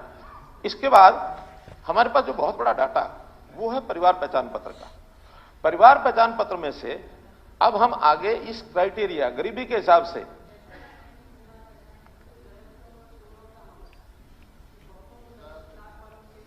चलिए परिवार पहचान पत्र की बात कर लेंगे, लेकिन अभी जो हमारे पास ऑथेंटिक डाटा है, हम उसी में से ही जो योग्यता के लोग मिलते हैं पहली प्रायोरिटी है उनको देना। कोई इसकी लिस्ट इसलिए नहीं, इनकम है बेसिक, और तो कोई मेरिट है नहीं, कई चीजें इनकम की है, कई चीजें इनकम की है, उसमें उसके हिसाब से आप बढ़ा रहे हो। नहीं देखिए, तो इनकम सर्टिफिकेट कौन दे रहा है ये मेरे को बताओ। कोई सर्टिफिकेट नहीं चाहिए। तो कैसे आ जाए? मैं बता रहा हूं, कैसे इनकम वेरीफाई मैं बता रहा हूं, आगे के लिए भी सुन लीजिए। हमारे 70 लाख परिवारों की 70 लाख परिवारों की किसके परिवार की क्या इनकम है, हम इसमें कई राउंड के अंदर उसकी वेरिफिकेशन करा चुके हैं। और जहां तक सर्टिफिकेट का विषय है, किसने पहचान की है, किसने इनकम, देखिए पहले तो एक लोकल टीचर लगा रखे थे, पहले उनको तो क्या मालूम है? मैं बता रहा हूं, या तो इनकम सर्टिफिकेट, या तो इनकम का बता रहा हूं, ऑथेंटिक कहीं भी जाओ हिंदुस्तान में, या तो तहसीलदार इनकम टैक्स देगा या इनकम टैक्स अफसर देगा। इनका मतलब मैं बता रहा हूं ना, पहचान पत्र की इनकम टैक्स सुन लीजिए हुड्डा साहब, सुन लीजिए, इनकम की बात बता रहा हूं। कल को रिट होगी, अरे रिट होगी तो मैं संभाल लूंगा, फालतू मिल गई तो बेचारा घर आ जाएगा। मैं क्या कह रहा हूं, ये हम संभाल लेंगे। हाँ, परिवार पहचान पत्र में जो इनकम है, और आप सबको मैं निवेदन करता हूं, सभी हाउस को निवेदन करता हूं कि इनकम को लेकर के कभी भी कोई गलती आए तो एडीसी के पास भेजिए, एडीसी इसको वेरीफाई कराएगा। और एडीसी तहसीलदार से तो ऊपर ही होता है, एडीसी तहसीलदार से ऊपर होता है ना। एडीसी की वेरिफिकेशन के बाद उसकी इनकम दर्ज होती है, कोई अपने आप नहीं कर सकता। नहीं, शुरू कर रहे हैं, शुरू सुन तो लो। हम किसी सर्टिफिकेट पर आईडी और पहचान पत्र जिस तरह बने हैं, जितनी गलतियां हुई हैं, आप सबको मालूम है नहीं, हमारे को मालूम लग जाएगा, कोई उसकी ऑथेंटिसिटी नहीं है। देखिए, या तो कोई हम उस हिसाब से नहीं चलते, कोई एक लिस्ट 2011 में बैठ के बना दी, नाम दे दिया SECC, socio economic caste census, और आज भी उसमें लाखों आदमी हमने जो काटे हैं जिनके राशन कार्ड, किसी की इनकम 4 लाख, किसी की 3 लाख, किसी के 5 लाख, और इन 11 सालों में जितने लोग एम्प्लॉई हो गए बेरोजगारों में से, सबके नाम उसमें थे, किसी ने कटवाया नहीं। आखिर 9 लाख लोगों को अगर कटा और 12 लाख नए लोगों को बनाया है, इसका मतलब 12 लाख लोगों का अधिकार कौन खा रहे थे? ये जो इनएलिजिबल 9 लाख लोग परिवार है, ये उनका अधिकार खा रहे थे। अब आगे ये सारा विषय डायनेमिक रहेगा। पेंशन कट गई 5 लाख, तो पेंशन क्यों बनवाई? सवाल तो ये है, जब आपने 2 लाख रुपया सेल्फ डिक्लेरेशन पे होनी चाहिए। 2 लाख रुपए की ये आपने बनाई थी, उसके अंदर पहचान के भी परिवार पति पत्नी की इनकम बुजुर्ग की 2 लाख से ज्यादा नहीं होनी चाहिए, हमने नहीं बनाया। उसके बाद भी आपके समय भी हम भी उसको शुरू में चेक नहीं कर पाए, 4 लाख 3 लाख 5 लाख सब परिवार। जितने साल मैं रहा उतने साल आपको हो गए, अब मेरी बात कह रहे हो। नहीं, वो तो मैं अपनी कह रहा हूं, आप अपनी भी कह रहा हूं, क्या करते रहे? मैं आपकी भी कह रहा हूं, अपनी भी कह रहा हूं, लेकिन अब गलत काम कोई बर्दाश्त नहीं करेंगे। बहस की बात नहीं है, गलत बात कोई बर्दाश्त नहीं करेंगे। तजर्बे से सीखना चाहिए कुछ। मेरा तजुर्बा, मेरे तजर्बे सीखो। गेस्ट टीचर भर्ती किए थे, इस तरह जिस तरह आपने आज तक उनके बेचारे की लेगटी नहीं हुई, उनको कितनी मुसीबतों का सामना करना पड़ता। तो ऐसा काम क्यों कर रहे हो आप? ये कुछ नहीं है। ये हुड्डा साहब आप या तो मैं क्या कह रहा हूं, नहीं, या तो एक छोटी बात सुन लो, एक छोटी बात सुन लो। आईना उठाया ना करो, आईना उठाओ तो पहले खुद देखा करो, वही मैं कह रहा हूं आपको, वही मैं कह रहा हूं, आईना तो आपने उठाया, दूसरों आईना तो, और मैं उठा दूंगा आपका आईना, तो छोड़ो इस बात की। मैं लेकिन मैं कंसर्न आपसे नहीं हूं, मैं हरियाणा के युवाओं के भविष्य से हूं, जिसके साथ खिलवाड़ हो रही है। हम युवाओं को ये कौशल को नौकरी देना, युवाओं को काम के अवसर देना, ये हमारा काम है। के साथ खिलवाड़ है, खिलवाड़ है, ये आपकी तरह नहीं है। नहीं, मैं बता रहा हूँ आपको, आपकी तरह नहीं है। अच्छा काम करो तो मेरे करके CMI के साथ फोटो छुपाते रहते हैं और उनको कहते हैं 36%, 40%। आमने सामने नहीं है, एक बार आप बोल लीजिए। आप एक बार अगर आपने मेरे को नहीं, आप अपना पक्ष रख दीजिए। और मैं खड़ा बैठा सुनता रहूं, अगर नहीं वो मेरा नाम लेकर मैं बैठा सुनता रहूं। नहीं, सुनने की बात नहीं है, आप बोलिए, मैं मना नहीं कर रहा, लेकिन आमने सामने वैसे बहस करना ठीक नहीं है। आप बोलिए, मैं कहूंगा कि मुख्यमंत्री जी से भी निवेदन करूंगा, और जब मुख्यमंत्री जी जब मुख्यमंत्री जी बोल रहे हैं तो फिर मेरा निवेदन है। मैं तो शुरू में कह दिया था, फिर इन्होंने वो मुद्दा उठाया, फिर और नहीं, जब एक बार मुख्यमंत्री जी बोल रहे हैं, मेरा निवेदन ये है कि आप बीच में इंटरफेयर ना करें, बीच में इंटरफेयर ना करें। हाँ जी। कोई वो मान रहे हैं कि सुधार करने की होगी, जरूरत करेंगे। मैंने बताया कि कोई कमी रही है उसको सुधार करेंगे, लेकिन केवल इसलिए कि हमने किसी बात का यानी केवल विरोध करना है, वो विरोध करने के लिए। और मैं एक और बात बता रहा हूं, हमारे सारे समय में जितने काम हुए हैं उसमें कुछ शब्दों का कटाक्ष हमारे विपक्षी मित्र करते हैं। क्या करते हैं? हम आएंगे पीपीपी को खत्म कर देंगे, हम आएंगे पोर्ट उड़ा देंगे, हम आएंगे मेरिट वेरिट को फाड़ के फेंक देंगे। मैं क्या कह रहा हूं? मेरी बात पूरी सुन लो, उड़ा साहब मेरी बात पूरी सुन लो। नहीं मैं तो मेरी बात बोल लेना, तो फिर उसके बाद आप बोल लेना। मेरी बात सुन लो, बोल लेना ना, मेरी बात सुन लो, मेरी बात पूरी सुनो। मैं आज इस सदन में बहुत ही दावे से कह रहा हूं कि जितनी बार ये ज्यादा बोलेंगे कि पीपीपी खत्म कर देंगे, मेरिट वेरिट को फाड़ देंगे और ये सब टाइटल, अरे आपने नहीं कहा किसी और विपक्ष, मैंने आपका नाम नहीं लिया, मैंने इनका नाम नहीं लिया, मैंने इनका नाम नहीं लिया, मैंने कहा कि विपक्ष के लोग कहते हैं, विपक्ष के लोग खाली ये नहीं है, विपक्ष के लोग और भी हैं, विपक्ष के लोग ये हैं और कह रहे हैं कि पोर्टल वोटल सरकार भी पोर्टल से चला लेना, विधानसभा भी पोर्टल से चला लेना। विधानसभा तो नेवा से चल रही है, ये पोर्टल से ही चल रही है और ये पोर्टल तो खूब लागू करेंगे। इन पोर्टल से ही ये भ्रष्टाचार का जो खाना है ये सब खत्म करेंगे और ये पोर्टल के माध्यम से ही जो बेरोजगारी, मैं कह रहा हूं हमने इतना कर दिया है कि इसकी तकलीफ इतना कर दिया है कि तकलीफ क्यों हो रही है? तकलीफ इसलिए हो रही है कि जो इनके सहारे से जो लोग एक फौज खड़ी हुई थी, जो कमीशन खाने और जो तरह तरह की दलालियां करनी, आज वो सारी खत्म हो रही है और सब लोग बेरोजगार हो रहे हैं। वो बेरोजगार का आंकड़ा बार बार इसीलिए गिरा रही है कि लोग बेरोजगार हो गए। तो इस बेरोजगारी की लंबी लाइन जो उस प्रकार के लोग हैं उनकी सबकी लगने वाली है। एक मिनट उनको बता, मुख्यमंत्री जी मलिक साहब उगला भगत मत बनो, आपके लीडर इतनी भारी करप्शन है प्रदेश में, कोई पहचान नहीं किसी। आपके लीडर खड़े हैं, वो आपका, लेकिन मैं बहुत सारी बातें करना चाहता हूं।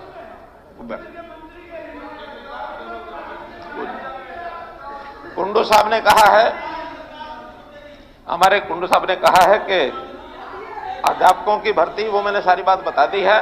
उन्होंने कहा कि पीएन के लिए भी बहुत बड़ी क्वालिफिकेशन के लोग भर रहे हैं। देखिए पहली बात तो यह है कि अभी खुली भर्ती, अब ऐसे बोलते रहोगे बीच में, बैठ जाइए आप। पहली बात तो यह है कि हमने इस प्रकार की भर्ती के लिए उसमें अलग से नहीं जाता है कुछ भी, कोई एक रिक्वायरमेंट होती है, उसमें जो लोग भरते हैं एक्सपीरियंस के लोग पहले लिए जाते हैं, बाद में उसमें जो क्वालिफिकेशन के हिसाब से लिए जाते हैं, क्वालिफिकेशन के नाते से कोई भी नौकरी होती है, मेरिट का मतलब होता है उसकी हायर क्वालिफिकेशन के हिसाब से उसको दी जाए। क्योंकि आज कोई ऐसी कंडीशन या कोई ऐसा सिस्टम नहीं है, किसी भी सरकार में नहीं, अपने में नहीं, कि इस नौकरी के लिए इससे ऊपर के कॉलेज के लोग नहीं लिए जाएंगे। अगर कोई बेरोजगार है और अपनी मर्जी से ज्यादा क्वालिफिकेशन वाला लोअर मेरिट पर, लोअर एक कैटेगरी की सर्विस पर आना चाहता है तो उसको रोक नहीं सकते हैं। हाँ, उसके लिए खुला है मैदान, क्या कि वो अपनी आगे की नौकरी के लिए, जो पहले कभी होता था कि किसी भी डिपार्टमेंट से उसको एनओसी लेनी पड़ती थी, हमने एनओसी का प्रावधान खत्म कर दिया कि उसको एनओसी नहीं लेनी है। कहीं भी नौकरी कर रहा है, उसके बाद वो चाहे एचसीएस आईएएस भी बनना है तो सूचना देता जाए और आगे बढ़ता जाए, लेकिन प्रारंभ में जीवन स्टार्ट करने के लिए अगर उसको छोटी नौकरी भी मंजूर है, वो लेगा उसके हित में, उसकी सुविधा में। अगली बात, एचकेआरएन में भी जब ये कई तरह की पोस्टें आएंगी तो हमने ये भी नियम बनाया हुआ उसमें कि पहले हायर एजुकेशन की पोस्टें उसको भरा जाएगा। मानो अगर 10 पोस्टें एमए के लिए उपलब्ध हैं तो एमए वालों को उसका अवसर दिया जाएगा। इसके बाद अगर बीए वालों की उपलब्ध हैं तो बीए की उसमें एमए भी आएगा, बीए भी आएगा। इसके बाद +2 की हैं और बचे हुए अगर ग्रेजुएट और पोस्ट ग्रेजुएट +2 की लेना चाहते हैं तो उसमें भी अवेल करेंगे। इसलिए हायर एजुकेशन के लोगों को प्रायोरिटी से पहले उनको नौकरी दी जाएगी, बाद में जो उपलब्ध हैं उसके बाद उनको मिलेगी। तीसरा, हम HPSC this reservation for SC OBCs वो क्यों नहीं फॉलो कर रहे हैं जो बाकी जगह है? नहीं, इसमें करते हैं। क्या करते हैं कि इसमें सबसे पहले रिजर्व्ड कैटेगरीज के लोगों को उसमें से निकाल के दिया जाता है। अगर मानो रिजर्वेशन का क्राइटेरिया पूरा हो जाता है, सपोज एससी 20% हो गए, बीसी ए, बीसी बी 11 और 16 जो है उनके लोग लिए जाते हैं। इसके बाद जब रिजर्वेशन की कैटेगरी के लोग पूरे हो जाते हैं, फिर शुरू से लेकर नीचे तक ओपन में सबको लिया जाता है। उसमें जनरल भी आएगा, उसमें एससी बीसी भी बचा हुआ वो आएगा, उसमें ये भी आएगा अपना बीसी के भी लोग आएंगे, बीसीए बीसीबी एससी। तो इसी कारण से अभी तक एचकेआर में जितनी भर्तियां की गई हैं उसमें 37% जो है वो एससी के लोग हैं, 37%। बीसी बीसीए 27.4 है, 27 चाहिए, इसलिए वो कहीं कम नहीं हुए। हाँ, यदि कहीं फिक्स्ड है वो तो अपनी मेरिट पे होंगे या अपने उसमें हो गए होंगे, लेकिन कोई उसका रिजर्वेशन तो नहीं है ना उनकी। देखिए, रिजर्वेशन के बराबर सुनिए,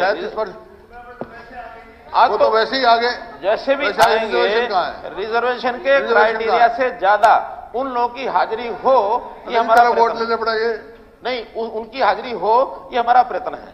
अगर उपलब्धि नहीं है, मान लो हमने पीजीटी में स्वाभाविक है पीजीटी के लोग वहां कम मिलेंगे एससी में बीसी में।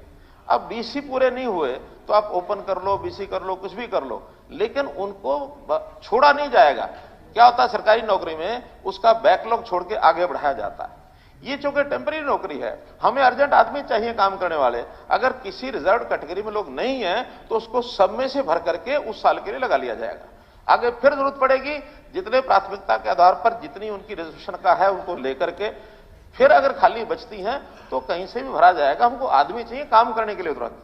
हम उस इंतजार में रहेंगे तो वो इंतजार में फिर ये पोस्टें फिर खाली पड़ी रहेंगी, फिर इसका नंबर बढ़ाना पड़ेगा। तो जितना नंबर दिया हुआ है उसके हिसाब से इसको भर्ती किया जाता है। मैं बता रहा था लिस्ट की बात।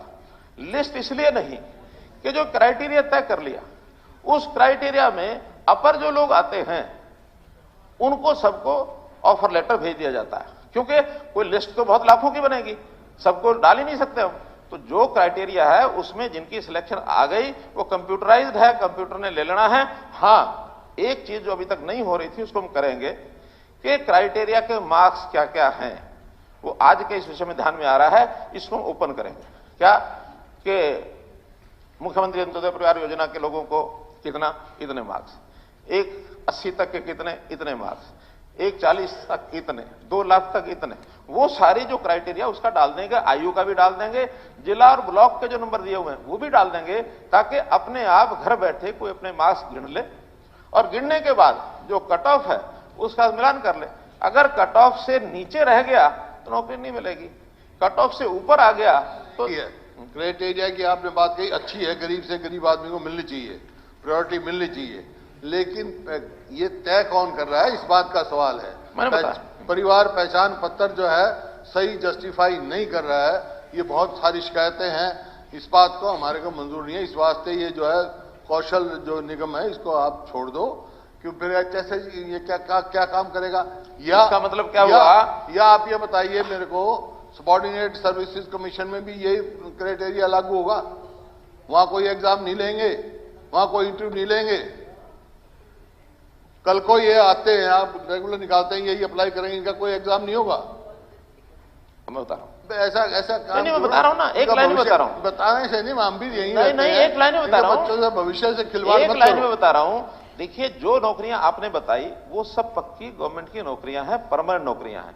परमानेंट नौकरियों का क्राइटेरिया एकदम अलग होता है, लेकिन जो कच्ची नौकरी है, आउटसोर्सिंग की नौकरी है, टेम्परेरी 1 साल के लिए है, हम जरूरतमंद को दे रहे हैं, इसका और उसका कोई मुकाबला नहीं कर सकते। ये सब लोग अपने जो वहां का क्राइटेरिया है उसके हिसाब से अप्लाई करेंगे, कर सकते हैं, एग्जाम देंगे, पास होंगे, क्यों नहीं होंगे?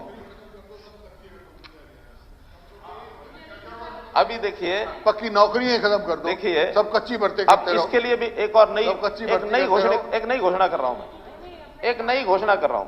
सुनिए, देखिए, समय समय पर बहुत से चेंजेस व्यवस्था में, सिस्टम में होते रहते हैं। उसमें सबसे बड़ा एक चेंज होता है कि किस विभाग में कितनी पोस्टें चाहिए, कितनी जरूरत है, कितने लगे हैं, कितने खाली रह गए। समय के हिसाब से बहुत चेंजेस इसमें होते हैं। अब दो चेंजेस मैं आपके ध्यान में ला रहा हूं। एक चेंज तो टेक्निकल युग आ गया है।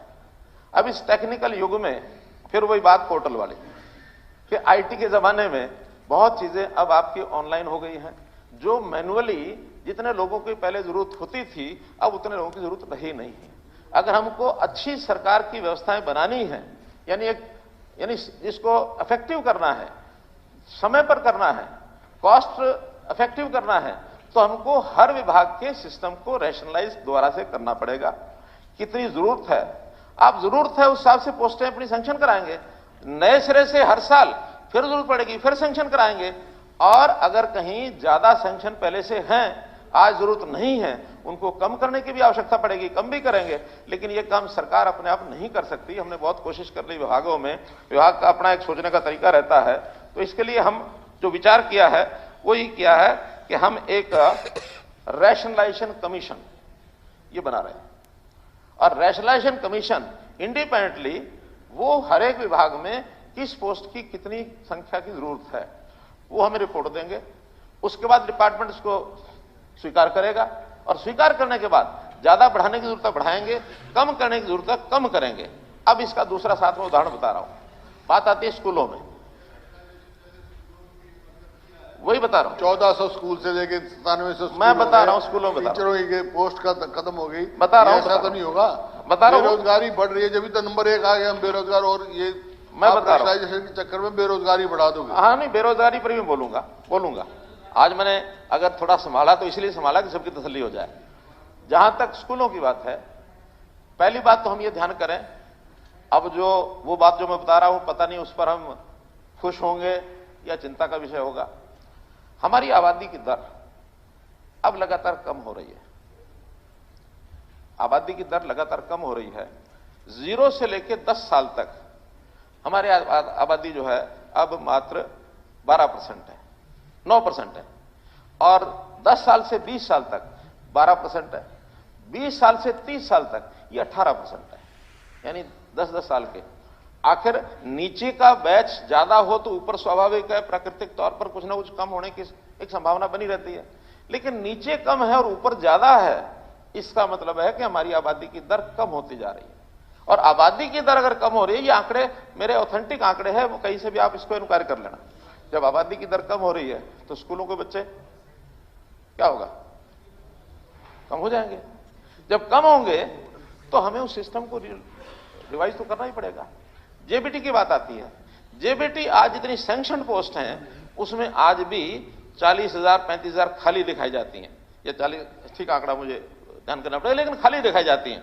जबकि आज हमको गेस्ट टीचर लगाने के बाद वो टीचर हमारे सरप्लस हो गए प्राइमरी में। और सरप्लस को बचाया कैसे जाए, तो मैंने पिछली बार भी सेशन में बताया था कि जो नॉर्म था 1:30 गीता जिसमें यहां करेंगी, नॉर्म्स 1:30 था, उसको हमने 1:25 किया, ताकि ये गेस्ट टीचर इनको हम खपा लें, इनको खपा लें।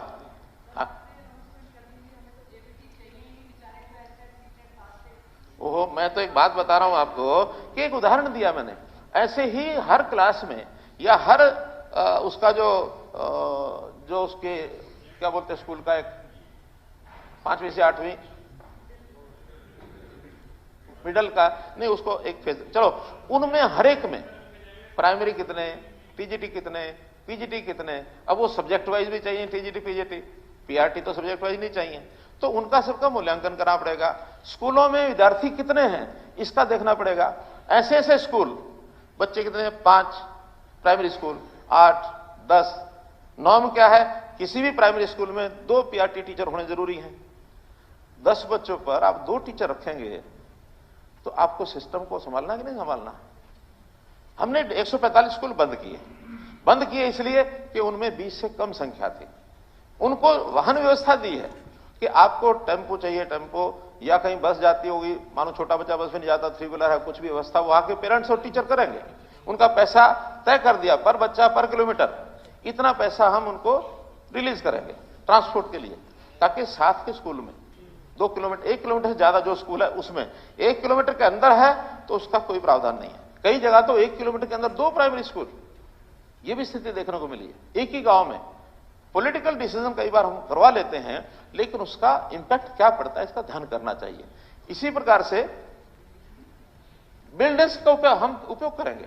आज बिल्डिंग्स की बहुत उपयोगिता, हमको आखिर वहां अच्छे पंचायत घर भी चाहिए, अच्छे हमको लाइब्रेरी बनानी है, हमको कम्युनिटी सेंटर बनाने हैं, उस मैदान का उपयोग करेंगे। कोई बिल्डिंग की जरूरत है ऐसा नहीं है, केवल बिल्डिंग के लिए। और हम अध्यापकों को लगाएंगे। अध्यापक हमारी बच्चों की आवश्यकता है, टारगेट हमारा बच्चों को पढ़ाना है।